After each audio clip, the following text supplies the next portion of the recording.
Nouveau direct avec Europêche et on va parler des leurres Lucky John. Europêche, c'est 120 magasins à peu près en France. En 89, c'était que 9 personnes dans une petite salle. Et puis aujourd'hui, en 2019, voilà, on est avec plus de 120 magasins en France et des représentants de taille, puisque ces ambassadeurs ne sont que, comme on peut voir au bassin Tom, qui en 11 ans de compétition n'est monté qu'une seule fois sur la 4e marche parce que à chaque fois il est resté sur les marches les plus hautes. Raphaël, similaire exactement en street fishing, je parle. Et puis pour la truite, pour Raphaël, ils sont premiers tous les deux l'année dernière dans le championnat de France, au championnat de France, dans leur respective, dans leur, on va dire, pas matière. Tu as le droit de m'aider. Discipline. Discipline respective, merci. Ah, c'est compliqué le dimanche, c'est le dernier jour, mais pour moi... Enfin, toujours est-il que vous êtes venu avec des leurres de la marque Lucky John. C'est ça. Et puis là, on va parler de quoi? Qu'est-ce que tu as dans la main, Tom, là-bas? Alors, j'ai un LG Minnow. On va monter le son à Tom un peu parce qu'on ne t'entend pas. Donc, j'ai un leurre de type Nickel. shad, donc avec une caudale. Son nom, c'est le LG Minnow. Donc, je vais vous le montrer. Voilà. Donc je vais le faire nager. Vas-y. Alors c'est un leurre qui existe en 4 tailles, qui va du 2 pouces 2 au 5,5. Alors sa particularité, pardon, c'est difficile, on est dimanche, c'est qu'il a un paddle qui est très très épais. Donc on est vraiment sur une fréquence qui est basse, mais avec des vibrations très très fortes. Alors moi j'aime beaucoup l'utiliser quand je ne connais pas une zone au départ. C'est ce qu'est en train de faire Tom. C'est du cranking. Donc là, on voit que le rolling, il est très très important. Les vibrations, elles vont très très loin. Et on peut prospecter une zone et dégrossir une zone pour trouver les premiers poissons, les premières touches. Donc là, en linéaire, il est aussi intéressant en vertical. Oui, on peut pêcher à gratter, on peut pêcher en vertical. Ce modèle-là, moi, je vais vraiment principalement l'utiliser en linéaire pour utiliser vraiment sa force de vibration et essayer d'attirer les poissons de loin. Je l'utilise également en mer, où j'utilise sa vibration par exemple sur les pêches profondes au lieu, les pêches en ascenseur, où c'est le premier leurre sur une zone quand j'arrive en mer, quand on pêche profond, vraiment essayer de voir si les poissons réagissent sur des vibrations fortes. D'accord. Alors, il est décliné en plusieurs tailles et plusieurs coloris, ce leurre, de ce que je peux voir. Alors 4 tailles, Là, on a une petite taille qui est en 2,2 qu'on utilise beaucoup en street fishing. Et on va jusqu'au 5,5, c'est le modèle qui est en train de présenter Tom. Alors vous avez le droit de poser vos questions en direct. D'ailleurs, je réponds à une en direct, puisqu'il y a quelques questions qui sont posées. Et, soit je réponds en live comme ça, parce que nous sommes en direct, et puis sinon, posez-la, et puis je la pose aux compétiteurs qui sont ici, et je la retransmets. Donc, on va enchaîner avec un autre leurre, peut-être. Alors, le deuxième leurre qu'on va vous présenter, c'est le Tioga Fat. Donc là, c'est vraiment un leurre qui est complémentaire avec le LG Minnow. On passe sur une vibration qui est intermédiaire. Donc c'est vraiment, pour moi, c'est le leurre à tout faire. On peut faire du cranking, on peut pêcher à gratter en linéaire. Moi, c'est vraiment sur le linéaire, on pêche à gratter sur des têtes plombées assez légères. Quand tu dis assez légère, qu'est-ce que tu entends par assez légère? Sur le modèle qui est en train de nous présenter Tom, il me semble que c'est un modèle en 4,5. Je vais pêcher entre 5 grammes, 7 grammes, 10 grammes. Et là, je vais essentiellement rechercher la lenteur, vraiment, sur ce leurre-là. Parce que comme ce sont des streeters, enfin des gens qui officient de pêche du bord et qui font de la compétition, quand on dit assez léger, pour eux, des fois, ça peut être 1,5 gramme, quoi. Moins que ça. Sur le modèle voilà. Sur le modèle en 2, ici, parfois, je monte des têtes tombées avec des bits tungstène de 4, par exemple. Donc là, on est en dessous d'1 gramme largement. Voilà. Et bon, quand on pêche dans ses pieds, vraiment la bordure et ces choses-là, pour faire des perches, on peut vraiment monter très très léger. C'est un leurre qui nage quasiment à l'arrêt. Donc on peut se permettre vraiment de pêcher très très lentement et de laisser... on est vraiment sur une action où on va chercher un poisson qui cherche à se nourrir. Et donc on lui laisse le maximum de temps pour qu'il puisse prendre le leurre sur se nourrir. Là, c'est pas du tout une pêche de réaction que je recherche avec ce leurre-là. D'accord. Parce que là, pour vous, en tant que streeter, ce sont déjà des leurres volumineux. En pêche de loisir, vous utilisez effectivement ces leurres en pêche de loisir lorsque vous êtes ensemble sur un plan d'eau, au bord d'une rivière, sur une rivière en bateau. Mais lors de la compétition, effectivement, c'est peut-être pas ce que vous allez favoriser. Les leurres qu'on vous présente, c'est vrai qu'en street fishing, on va les utiliser en taille 2, 2,5 la plupart du temps. On peut monter en 3 parfois. Mais quand on recherche principalement la perche, voilà, c'est le 2, 2,5. D'accord. Je peux vous montrer éventuellement un petit yoga que j'ai monté sur un micro-jig. Oui. Ça, pour le coup, c'est ce qu'on utilise vraiment beaucoup en compétition. J'y tiens, j'en ai parlé hier soir avec les responsables. Là, j'ai dit, mais moi, je vais les faire parler un peu de ce qu'ils savent aussi pêcher. Il n'y a pas que les gros leurres ou les leurres les plus classiques. Il y a aussi des petits leurres. Il faut savoir que c'est très, très à la mode. Et si vous voulez faire du poisson, pas que du petit poisson non plus, c'est intéressant d'avoir ce genre de leurre. C'est ça, parce que le micro-jig, en fait, finalement, il a une taille assez petite.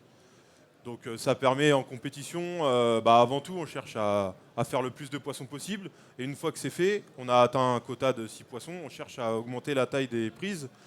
Et ce qui est bien avec le micro-jig, c'est que hors de l'eau, il a très peu de volume. Et par contre, dès qu'on le met dans l'eau... Tu le montres à la petite caméra ? Je le montre à la caméra. C'est-à-dire que ça a le même volume que si c'était sur une tête plombée. Hein. Voilà. Et par contre, une fois qu'il va être dans l'eau, il va vraiment gonfler, prendre du volume. Et ça va permettre d'attirer des perches de taille plus importante. Et ça n'empêche pas les petits poissons de l'engamer aussi. Parce que du coup, même si c'est gros, une perche de 25 cm gourmande, elle va l'aspirer tout seul. T'es quoi là ? T'es 4 cm, 5 cm, 2 pouces quoi ? C'est ça, c'est 2 pouces. 2 pouces. Et c'est vraiment ça, c'est le standard en pêche de compétition en street fishing. 2 pouces avec quoi 3 grammes ? Là, c'est un jig en 3,5 g, mais le classique, le 4x4, c'est 2,5 g. Voilà. On peut pêcher en 1,5 g, 1,8 g sur des micro-jigs. Après, tout dépend de la profondeur, du vent, du courant, etc. Alors, ce ne sont pas des extraterrestres, hein. Ce sont des gens qui pêchent tout au long de l'année, qui font de la compétition, qui font tous les différents circuits de compétition. Et c'est pas pour rien si Tom, ça fait 11 ans qu'il est dans le classement, le top 3 du classement. Et Raph, c'est la même chose. Et donc, c'est compliqué de pouvoir animer un leurre dans le bassin aujourd'hui. Ouais. Donc, sachez que ces petits leurres, quand ils vous parlent de 2 grammes ou de 3 grammes, ils peuvent faire des belles perches. Pour vous, ça vous paraît extraterrestre, c'est trop petit, mais je suis désolé. C'est ce qui fait leur succès aujourd'hui. Si moi, j'ai demandé à ce qu'ils en parlent, c'est grâce à ce type de leurre et de pêche avec lesquels ils sont champions. Donc c'est important qu'ils dévoilent aussi ça, qu'ils nous le révèlent. C'est plus un secret aujourd'hui, c'est super important. En compétition, ce montage-là, il est vraiment excellent parce qu'il permet de toucher tous les poissons. C'est-à-dire que des brochets de taille moyenne, des brochets de taille de 50, 60, ça prend sur ce type de leurre. On prend des chevennes, on prend des barbeaux. C'est vraiment un leurre qui attrape de tout. Et de toute taille. On ne prend pas que des petits poissons en pêchant de cette manière-là. C'est ça, on peut même le ramener quand il y a un peu de courant, à rouler quasiment sur le fond. Et là, justement, on va pouvoir toucher des barbeaux, ou même ça peut être des aspes aussi en Loire sur des radiers qui viennent vraiment ramasser des poissons sur le fond. Et... Ça, je connais, j'ai appris. Parce que effectivement, ce que dit Tom, c'est justement bien vu. Tu as pêché la Loire, je crois, il y a quelque temps. À Camp de Saint-Martin en compétition. Là, c'est vraiment chez moi, donc moi j'officie sur ce territoire-là. Et effectivement, pour les pêcheurs d'aspe, on parle de leurre de surface, on parle de pas mal de choses. Et croyez-moi que j'ai appris au détriment, on n'arrive plus à en faire correctement comme on pêchait un peu bourrin, comme je dis chez moi. Il faut pêcher tout petit avec effectivement ce type de leurre, ce type de grammage. Et la Loire, quand elle est à 5-6 km/h, c'est pas toujours facile, mais il y a une technique pour les prendre et maintenant on les prend effectivement comme ça.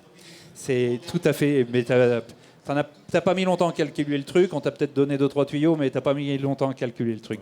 Moi, il m'a fallu beaucoup plus de temps pour décider de mettre les gros leurres au rencard. Et le plus compliqué pour moi en tant que guide de pêche, c'est de donner des leurres de 2-3 grammes à des clients en courant en Loire. Voilà. Ouais. Et ils ne sentent rien. Ils ont énormément de mal à. C'est compliqué de la sensation. Et ce ne sont pas, encore une fois, je vous l'explique, des extraterrestres l'un et l'autre. Ils pêchent tout petit, ils vous expliquent que c'est tout à fait réalisable et que vous réaliserez des belles pêches. On fait des aspes de plus de 80 cm avec des micro-jigs exactement comme ça. Là, avec des leurres de 2. Exactement. Donc, l'astuce pour pêcher dans le courant avec ce type de leurre, hein, c'est que si vraiment il y a du courant et qu'on veut coller au fond, on est obligé de pêcher un petit peu amont. complètement Voilà. amont. Et on va faire une dérive où on laisse le leurre pêcher tout seul. Là, sur le Tioga 2, on est sur un leurre qui nage tout seul, juste avec la force du courant, sans animer, sans faire des tirées très très fortes. Et Il j'ai nage bien tout seul. aimé, j'ai bien aimé ce que vous avez dit quelquefois aussi, c'est le do nothing, enfin de pas animer, de ne pas animer, de laisser le leurre poser, et ne serait-ce que pour les perches, c'est mortel. Ben, moi, mon animation principale en street pour la perche, je fais pas des animations compliquées avec des coups de sion et tout. Moi, j'anime quasiment qu'au moulinet en fait. Je lance mon leurre, j'attends qu'il touche le fond, je me mets en contact, je fais 3 tours de moulin, j'arrête. Tout simplement, il n'y a pas plus simple en fait. 3 tours de moulin, on arrête. Et voilà, faut pas se dire qu'il faut forcément. Et là, la touche, on est tout le temps en tension, on peut pas la rater. Et voilà. Question importante, hein, il y en a plusieurs. Demander s'il y a une série de finesses dans la gamme que vous avez là actuellement. Oui, il y en a une. On l'a Alors, on a présente. le Hamastic en 3,5. Autre que j'allais vite parce qu'il y en a. Wow. Type de canne hein, pour animer ce genre de leurre, parce qu'on pêche petit, donc forcément. Alors là, quand on est en petit, moi j'aime bien pêcher avec des cannes style rock fishing. Qui sont. Alors, donc c'est de l'ultra léger, hein, on est sur des 1,7 grammes, 1,5 grammes, des choses comme ça. Alors, ça implique qu'au ferrage, hein, on est sur des cannes qui sont quand même pas très puissantes. Au ferrage, sur un micro-jig qui a un balai, il faut envoyer un petit peu. On a le frein un petit peu desserré et puis il faut faire effort. Il faut quand même des cannes avec une amplitude assez importante, je pense. On n'a pas des cannes d'action de pointe ou de basse pointe. Non, et puis surtout, il faut des cannes. Enfin, nous, en concours, on pêche avec des cannes relativement longues. Hein. On est au-dessus de 7 pieds, 7 pieds 3, 7 pieds 4. Ça donne de la maîtrise et puis du contrôle sur le leurre. Ça permet de pas trop s'accrocher sur la cassure qui est au bord. On pêche avec des cannes quand même relativement longues. Ça permet aussi d'atteindre des distances que les autres compétiteurs ne peuvent pas forcément atteindre. Et des fois, en gagnant 10 mètres, ça permet de faire des poissons qui n'ont pas été faits. Du coup, moi, en compétition, plutôt que des cannes très light, je privilégie des cannes faites pour pêcher le bar light du bord, en fait. Par exemple, en 7 pieds 7. Et puis, du coup, il y a beaucoup moins de combats, mais en compétition, ce qu'on cherche, c'est l'efficacité. Donc, ça permet d'être efficace. Voilà. Donc ça me plaît bien. Apparemment, vous êtes quand même des extraterrestres parce que, surtout Tom, apparemment, depuis 11 ans, c'est Dub qui dit ça. Donc depuis 11 ans que tu es sur les podiums, tu es un extraterrestre. C'est pas possible de tenir 11 ans sur un podium. Donc voilà. Donc... lui, il peut. Lui, il y a réussi. Toi, tu es au top. Il y a des tonnes de commentaires, donc je ne vais pas tout donner non plus. Je vous les ferai lire après, sauf quand il y a des questions. Effectivement, action modérate fast, 2,40 m ou plus, point d'interrogation. Tu viens de répondre. Alors, Tu viens de répondre. Oui, ML, on va dire. Voilà. ML, on ne va pas dépasser le ML quand même. Et 2,40 m et plus, oui. Ça peut, oui. Tout à fait. Tout à fait. Donc, on est dedans. Il existe exactement plusieurs coloris, plusieurs tailles. Des leurres de taille, j'adore. On va voir avec la caméra, je vais vous montrer celui-ci. Voilà. Alors ça c'est le Bassara. J'adore ça. Et ça, c'est vraiment un coloris Le perche. nom comment? C'est un coloris perche. Et le nom du leurre? Le Bassara, donc qui existe en 2,5, en 3,5, en 5 et en 6. Ça nage très très très bien et Donc, je l'ai utilisé aussi bien en lac qu'en rivière. Et croyez-moi, les résultats sont tout à fait éloquents. À la différence qu'il ne faut pas monter un 40 centièmes de vent, c'est tout. Alors c'est un leurre qui a vraiment une vibration qui est complémentaire. Là, on est sur un paddle qui est beaucoup plus fin, donc une petite vibration. C'est un leurre qui a par contre des coloris qui sont beaucoup plus élaborés, donc moi je vais principalement utiliser en eau claire. Et on peut l'utiliser aussi également en vertical, parce que ça nage vraiment à très très faible vitesse. Et il est très complémentaire, parce que voilà, le LG Minnow, on a une vibration très sourde, très forte. Le Tioga Fat, on a une vibration intermédiaire. Et là, on passe sur une vibration très fine. C'est la principale erreur qu'on fait parfois en changeant de shad. On prend un shad différent, mais au final, qui a une vibration qui est similaire. Et on ne propose rien de neuf aux poissons. Même si on prend un modèle d'une autre marque, en fait, on n'a rien proposé. Donc le but, c'est quand on est à 2, à 3, ou quand on change de leurre, c'est de proposer à chaque fois quelque chose de différent pour essayer de trouver ce qui va déclencher les poissons. Question supplémentaire, tresse ou nylon, l'un ou l'autre? Bah, moi, j'utilise que de la tresse, mais tout d'abord pour la performance de lancer. Voilà, tout simplement. 8, 10, 6. 0,6. Voire après sur des pêches en compétition, par exemple à l'insecte, quand on pêche le chevenne, en 0,4 on peut descendre. Voilà, 4 ou Après 6 ça devient centièmes. risqué, il faut bien gérer le combat parce que... Oui, non, mais c'est l'astuce. Tu oui, donnes, oui, non, mais après plus c'est fin, normalement plus c'est efficace. voilà. Même Et- pour la distance de lancer, c'est pareil. La tresse, avec une tresse 0,4 ou une tresse 0,8, forcément on gagne énormément en distance. Il faut trouver le bon compromis entre pas trop de fragilité, une distance suffisante et voilà. Et le BDL, le bas de ligne, pardon. Bas de ligne, ça entre 17 et 20 centièmes. Voilà. Mais j'ai remarqué les que pêches de souvent, street. sur la En perche, street, pas là ça servait à rien de trop descendre non plus. Parce que des fois, notamment au micro-jig, on balance dans un bois mort. Et au final, le poisson, il faut le lever. Et j'ai pas remarqué qu'il y avait énormément de différence en prenant un bas de ligne en 21 centièmes, par exemple, ou en 17 centièmes, tant que la présentation du leurre est bonne, en fait. Tant que ça bride pas la nage du leurre. Voilà. L'action et la vitesse de descente de prospection du leurre en fait est beaucoup plus importante que la finesse. Après c'est sûr, hein, sur un micro-jig au leurre de 2, comme il a présenté Tom, on va pas passer sur du 30 centièmes, c'est pas possible. Mais entre un 15 et un 20 centièmes, on remarque pas de différence phénoménale. C'est surtout l'action qui va déclencher les touches. C'est sûr que toi, en truite, tu vas descendre encore, mais ça, c'est normal. Oui, c'est c'est tout autre à fait chose. normal. Je montre le finesse à la demande de Mickaël. Est-ce qu'on peut voir le finesse? Donc, on va le montrer. Et puis, messieurs, vous savez quoi? Ben, vous pouvez les applaudir, parce que les grands champions comme ça s'applaudit. Ils viennent vous expliquer des choses qui sont aujourd'hui encore, pour certains, compliquées. Merci. Merci, merci à vous. On vous retrouve sur le stand Europêche jusqu'à ce soir. Et puis, restez grands champions, restez dans la place, les gars. Ça, toi, t'as changé. Vas-y, dis ce que tu fais maintenant. Non, en fait, je montrais le même leurre, mais en toute petite taille. Il veut pas s'en aller. Mais Voilà. Non, mais tu es maintenant directeur. Ah oui, directeur sportif du street fishing à la FFPS. De l'équipe de France. Donc, Non, pas de l'équipe de France. non, pas d'équipe de France. Autant pour moi. Autant pour moi. Du circuit street fishing. Du circuit street fishing. Oui, autant pour moi. Ça viendra de l'équipe de France. Ça viendra. Ça se fait pas en championnat street? Pour l'instant, il n'existe pas de championnat du monde monde. qui correspond au format street fishing. On compte sur vous. On aimerait beaucoup. On compte sur vous pour faire ce qu'il faut pour mettre ça en place. On aimerait que ça se Alors réalise. celui-ci, allez, dernière animation. Alors c'est le même, mais en petite taille, du coup, vu qu'on parlait de street et de Ouais. compétition un peu. Voilà, c'est le modèle dont on vient de parler avec moins de vibrations, juste la caudale qui bouge, et puis ça peut décider des poissons qui n'ont pas besoin de... Enfin, avec une animation plus minimaliste, quoi.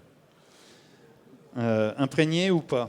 Imprégné dans la masse avec un attractant crustacé. Ouais, voilà. C'est-à-dire que l'attractant, une fois que c'est pas au bout de 10 lancers, il n'y en a plus, il faut en mettre. Non, il est imprégné dans la masse et ça dure très longtemps. On a des gens sur le stand qui nous ont dit qui avaient pris des échantillons l'année dernière, qui sont toujours dans leur boîte et qui ont pêché avec et qui sondent toujours. Donc, Voilà, bon. On a l'attractant qui est intégré dans la masse et en plus, on a une huile de surface qui est appliquée dans le packaging. Donc en fait, on a les deux. Ok, merci messieurs. On se retrouve très Merci. très vite et j'espère encore sur la première marche, sur les premières marches pour vous. on espère. Allez, nouveau direct, mais très très vite ici. On va parler sondeur et après on reparle de pêche au brochet, je crois. À tout de suite.